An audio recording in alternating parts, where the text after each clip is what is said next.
Hello and very good morning to all my dear students. Welcome to the ninth standard social science lecture. Myself Tosip sir, and today we are going to start a new unit, India Location, Geological Structure and Physiography Part 2.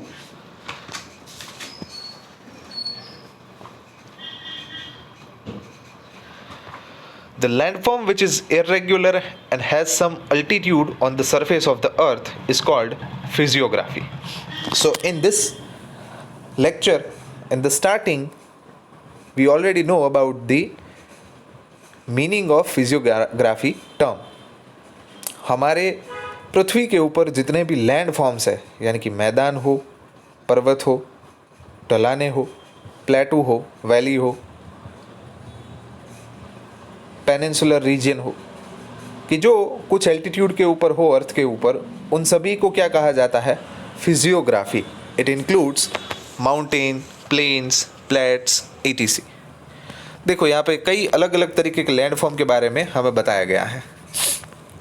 Mountain, जैसे कि यहाँ पे mountain range है, glaciers होते हैं, foot hills, hillock, valleys, plateau, river, cape, port, lake, tributary, delta region, plains मतलब मैदान, island, ocean, gulf, desert, volcano, mountain, basin, coast, sea, origin. तो ये सारे जो भी लैंड फॉर्म्स अवेलेबल होते हैं हमारी पृथ्वी के ऊपर, उन सभी को कहा जाता है physiography. On the basis of physiography, India can be divided into the following physiographic regions. Northern mountainous reason यानी कि उत्तर की पर्वतमालाएं, ग्रेट नॉर्दर्न प्लेन्स यानी कि उस पर्वतमालाओं में से डेवलप हुए मैदानी प्रदेश जो उत्तर के अंदर है. पेनिनसुलर प्लेटू, पेनिनसुलर रीजन का मतलब होता है कि जिस ज़मीन का 3 भाग कवर्ड अप हो ओशियन से, यानी कि हमारा जो ये भाग है इसे कहा जाता है पेनिनसुलर प्लेटो. उसके बाद है फोर्थ द कोस्टल प्लेन्स, यानी कि हमारे दरिया किनारे के ऊपर जो भी प्रदेश है वो. और उसके बाद है आर्कीपेलागोस, उसके बारे में जानकारी हम डिटेल में अंदर लेंगे. So let us C.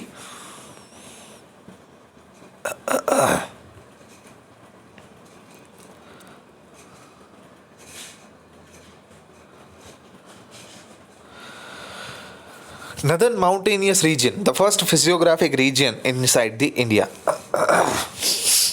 This is an important natural region in India. जो उत्तर का पर्वतीय क्षेत्र है.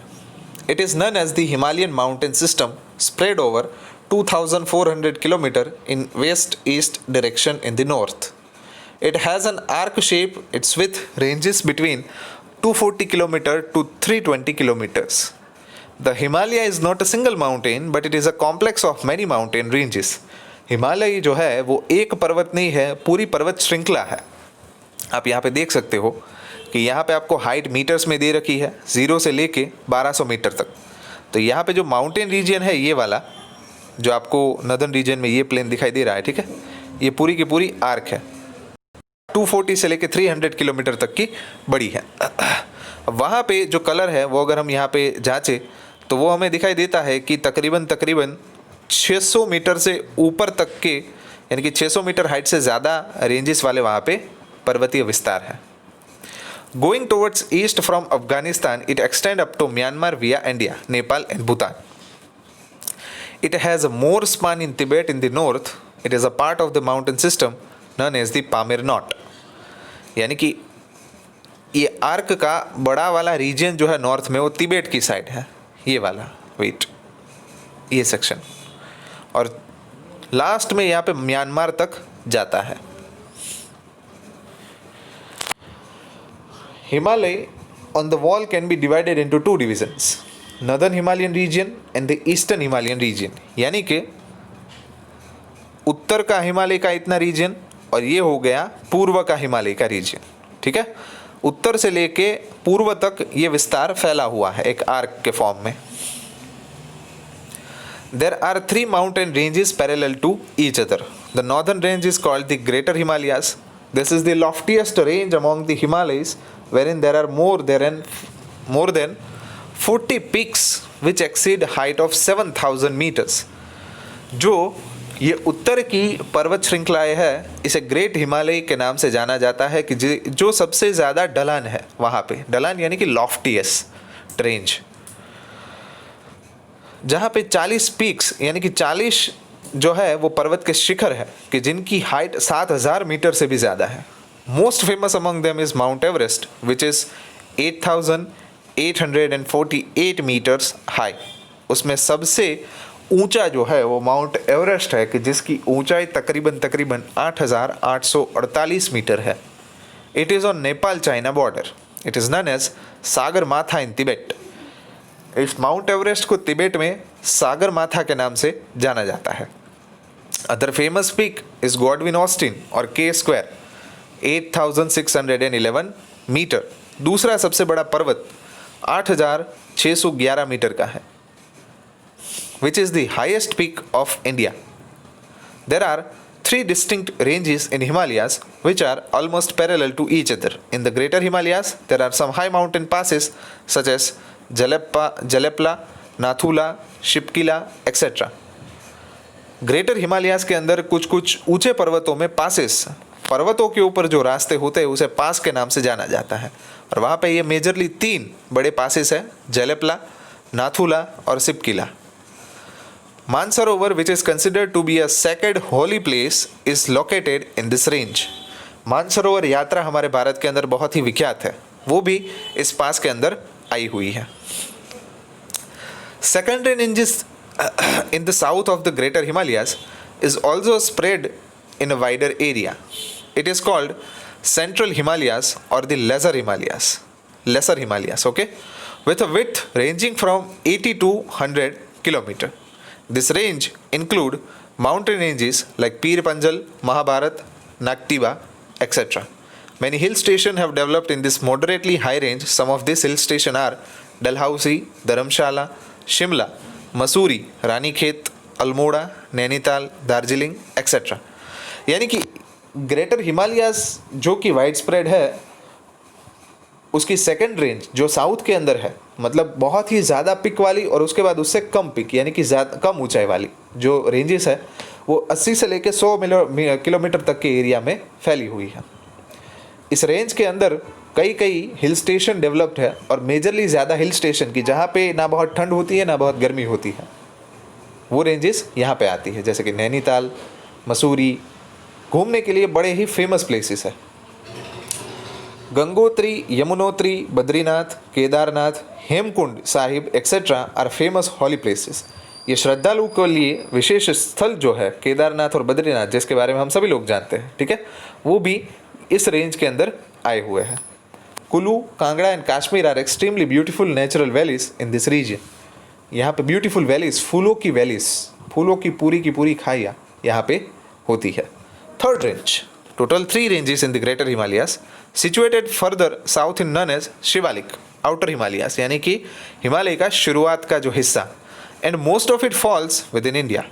It is about 10 to 15 kilometre wide and has an average height of 1000 metres. इसकी हाइट जो है वो 1000 मीटर से यानी कि उसकी ऊंचाई 1000 मीटर से भी कम हो जाती है. जो ग्रेटर हिमालयास है तो देखो डिफरेंस देखो एक हाइट का, 8000 मीटर और तकरीबन 9000 मीटर तक हाइट है माउंट एवरेस्ट की, और उससे जो थर्ड रेंज है उसकी हाइट 1000 मीटर ही है. Peculiar valleys formations have taken place in this range which are covered by gravel, stones and thick sediments. Locally these are known as Doon area. Example, Dehradun, पटली दून, कोहरी दून. ये valleys जो form हुई है कि जिसके अंदर सेडिमेंट्स यानी कि पर्वत के बहाव से आने वाले कुछ कुछ स्टोन्स यानी कि पत्थर, ग्रेवल यानी कि इंपॉर्टेंट जेम्स यहाँ पे आके रुक जाते हैं. नदर्न हिमालयन के बाद आता है eastern Himalaya. Ranges situated in the eastern part of the Himalayan ranges have laser Heights. यहाँ की जो ऊंचाई है वो कम हो जाती है. Some of them are more famous as hills. छोटी पर्वत श्रृंखला को हिल के नाम से जाना जाता है. This hills in eastern Himalayas are spread as a smaller ranges Among them, Patkai Hills are situated in Arunachal Pradesh, Naga Hills in Nagaland and Lushai Hills in Mizoram. ये hills खास याद रखिएगा. These hills are located near the eastern borders and have their continuation in Arkan Yoma range of Myanmar. Garo, Khasi and Jaintia hills are in Meghalaya. ये hills के नाम वहाँ की आदिवासी जातियों के ऊपर से लाए गए हैं. Mountainous regions have more rainfall, so dense forests have developed here. As this is a forested area, roads and railways have not developed much. यहाँ पे बहुत ही ज़्यादा बारिश के कारण बड़े बड़े जंगल जो है वो डेवलप हुए हैं और उसकी वजह से ये जंगल विस्तार होने की वजह से यहाँ पे रेलवे और यहाँ तो सड़क की सुविधाएं काफ़ी कम डेवलप हुई है. दूसरा है ग्रेट नॉर्दर्न प्लेन्स. यहाँ पे जो माउंटेनियस फिजियोग्राफिकल रीजन था वो ख़त्म होता है, अभी होता है ग्रेट नॉर्दर्न प्लेन एरिया यानी कि मैदानी प्रदेश. This northern plain is located between northern mountainous region and the southern peninsula. यानी कि जो ये रीजन है पूरा भारत का और ये पेनिनसुलर रीजन है, उसके बीच में ये रीजन सबसे फर्टाइल प्लेन्स है इस जगह पे, यानी कि उपजाऊ ज़मीनें. This plain is form due to the alluvial sediments brought by Himalayan rivers such as Sutlej, Ganga and Brahmaputra. नदियों के अंदर जब भी बाढ़ आती है सतलुज, गंगा और ब्रह्मपुत्र में, जब भी हिमालय की बर्फ़ पिघलती है तो उसके अंदर जो मिट्टी लेकर आती है नदी अपने साथ, वो यहाँ पे मिट्टी को बिखेर देती है, यानी कि ज़मीन के ऊपर उसे बिछा देती है और उसकी वजह से ही ये प्लेन जो है वो डेवलप होते हैं. At some places, the layers of the sediments are about 50 meters thick. यानी कि कुछ कुछ जगह पे ये 150 फीट तक बहुत ही थिक होते हैं. As these plains occupy very large area in North India, these are known as a Great Plains of Northern India. ये प्लेन का सबसे ज़्यादातर हिस्सा उत्तर भारत के अंदर है, इसलिए इसको कहा गया है ग्रेट यानी कि विशालतम उत्तर के मैदान.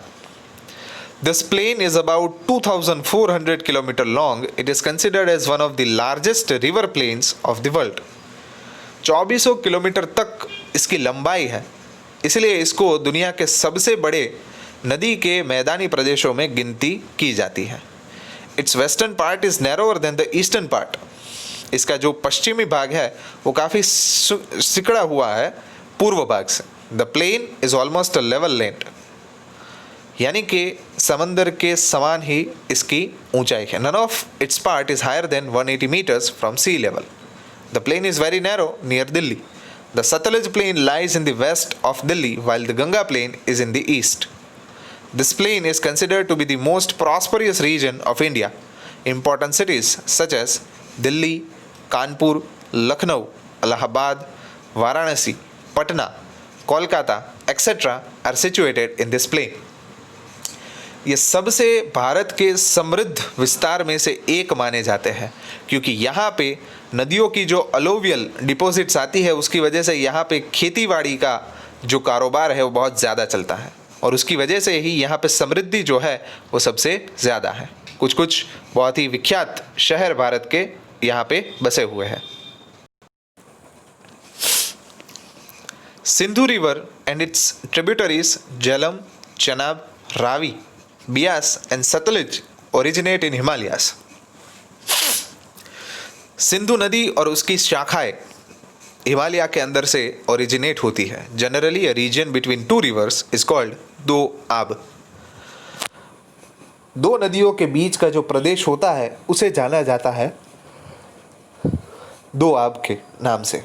दो means two and ab means water. Thus the plain which is formed by 5 rivers is called Panjab. यानी कि ऐसा प्रदेश जो 5 नदियों से घिरा हुआ है उसे कहा जाता है Punjab. Most of this plain is in Pakistan. यानी कि सिंधु नदी के जो कुछ कुछ प्रदेश है वो पाकिस्तान के अंदर बिछे हुए हैं. On the basis of physiography the plain is divided into 4 parts. ये जो फिजियोग्राफी के हिसाब से ये जो प्रदेश है उसके 4 भाग किए गए हैं. भाबर, तराई, बांगर and खदार. A small and narrow belt of gravels and stones lies parallel to the river from Sindhu up to Tista river in Sivalik foothills. This belt is almost 8 to 16 kilometer wide. इसको बोला जाता है Bhabar. The Tarai region, which is more humid and marshy, comes next. Dense forest and diversified wildlife are seen here. The old alluvium in the plains is called बांगर. यहाँ पे जो पुराने alluvium soil deposit है उसे बांगर के नाम से जाना जाता है. Due to consistent deposition, it develops a terrace shape which is at higher level than the flood plains. The new sediment of the flood is called खदर. यानी कि एक समान और सतत वहाँ पे ज़मीन बिछने के कारण ये टेरेस जैसे शेप डेवलप करते हैं जो प्लेन से ज़्यादातर ऊंचाई के ऊपर होते हैं. ये जो नए सेडिमेंट है यानी कि जो मिट्टी और धूल है उसको क्या कहा जाता है? खदर.